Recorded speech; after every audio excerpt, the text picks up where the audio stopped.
Hello everyone, I just wanted to make a couple short videos here talking about some of the features of the Kubrow EXA8 platform that would appeal to developers who are interested in creating their own custom solutions or applications for their day-to-day needs or their particular environment. And honestly, this isn't even really limited to developers, but anybody with some kind of knowledge or background in scripting or programming can take advantage of some of the versatility and the flexibility that the EXA8 has to offer to create their own tool sets for their particular use cases in a way that perhaps isn't being met by industry vendors at this point in time. And to that end, Kubrow is actually currently running the Elevate the EXA8 challenge. Now, this is a contest, and I'll link this in the description below in case you're interested in. But applicants get to submit their ideas for what kind of application they would like to run on the EXA8, and if chosen, they'll actually receive an EXA8 to develop their application on and move on to the next phase of the contest where the applications will be judged by our panel of industry experts and go on for an opportunity to win the grand prize of $5,000. But at the risk of sounding corny, in my opinion, the real winners that will come out of this is the open source community in general, because all of these applications are going to be open sourced, and then anybody can use these in their environment if they have a need for it, or use this as a jumping off place to develop, in turn, their own applications or their own custom tools. So going back to the EXA8, what exactly makes this such a flexible platform for people who want to create their own solutions? Well, part of it is the hardware.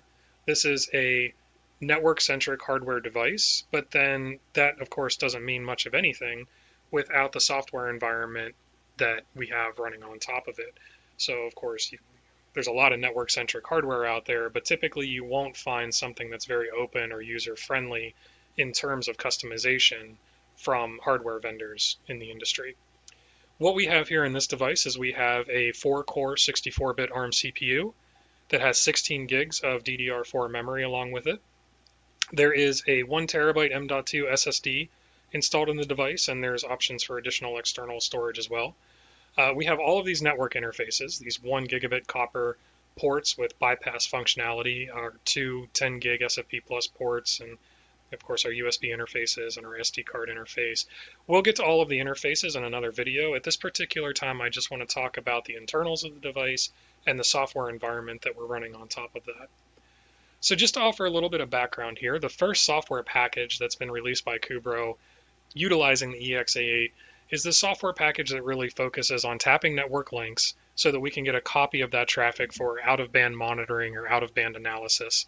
And then also the ability to aggregate that traffic, which is typically a need. If we tap multiple links, we usually need to aggregate that traffic to send it out to a particular tool or particular destination. Furthermore, we have the ability to do a manual live capture of the network traffic traversing the device here, so we can manually start a PCAP. But we also have this rolling capture functionality that allows us to constantly capture traffic directed at one of the virtual interfaces and go back and look at that in a forensic analysis, historical analysis type manner.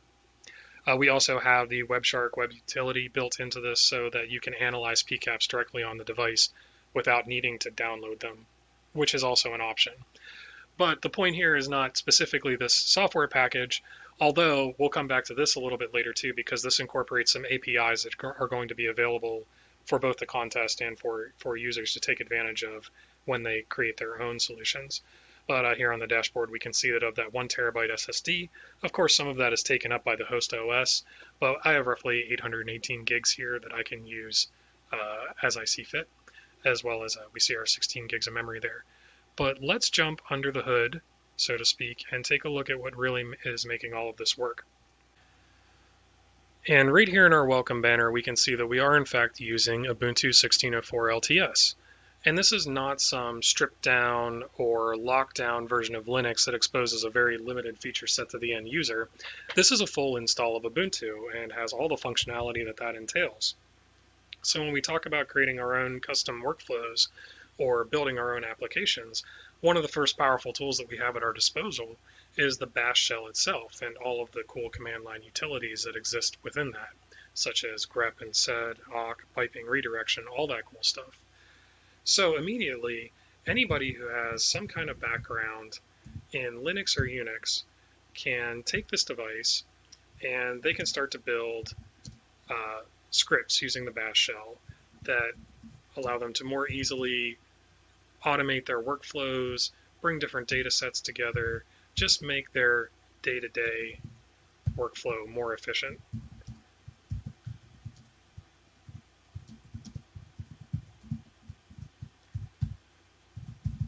Right, so we have the bash shell. We also have all of the packages that exist in the repositories that Ubuntu has access to.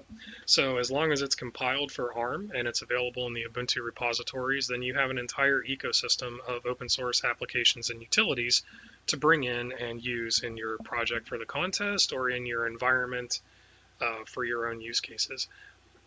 So when we looked at the Kubrow software, we saw that that had a very heavy packet capture component, and we have the good old TCP dump utility here, but we also have T-Shark. And if there was a packet capture application that you preferred to use other than these two, then you could go ahead and just do an apt-get install on that. Like we saw, we have a web UI, so of course we must have a web server running, and in this case, it is Nginx. But if you much preferred to use Apache, then you could just do an apt-get install, grab your Apache package, and configure that, and you can use Apache as your web server. If you wanted to do things like enumerating services, enumerating ports, then we could grab Nmap, my favorite port scanning utility, or any of the other number of port scanning utilities that exist in the Linux environment. And we're not limited to just the repositories that we have in Ubuntu, as limitless as that may seem. We also have Git here, so we can git clone repositories right onto the device to work with those. So like we could grab this responder package right off of Git here, and we could install this on the device.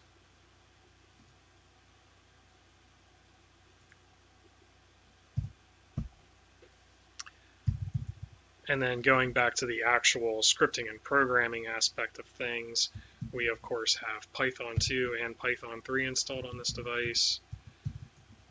I believe Perl is already installed. And any programming language really that you want to work with is probably available here for you to build your applications out of. Of course, Linux has a very heavy C component, and we do have the GNU C compiler here. So if you wanted to build your application from scratch, compile it right on the device, and then get it running, you absolutely could do that. So again, this isn't anything groundbreaking to somebody who's just thinking about this from the aspect of like, hey, this is Linux, this is what Linux does, right? You know, this is exactly the kind of functionality you would expect on your Linux laptop, desktop, your server. But the key here is that we have this environment running on a very small, easily portable, power efficient hardware device that also has all of these interfaces available for us to work with. So the EXA8 has a footprint slightly smaller than that of a 15-inch laptop. You can rack two of these in a 19-inch 1RU space, but you can also have this just sitting on a desk somewhere and it's not going to look out of place. They're quite portable and manageable. So in the next video, now that we see what we have running under the hood, what our hardware specs are, and the software environment that we have, this Linux OS, we're going to take a look at these interfaces that we have and how we might be able to work with those interfaces, how we can use the expansion that we have available, such as the USB and SD cards. And then beyond that, we're going to take a look at the APIs that we have available. So there actually are APIs developed by Kubrow to assist you in creating some of the applications that need to access certain functionality that we have on the device. And we'll take a look at that in a later video. So until then, take care, everyone, and thanks for watching.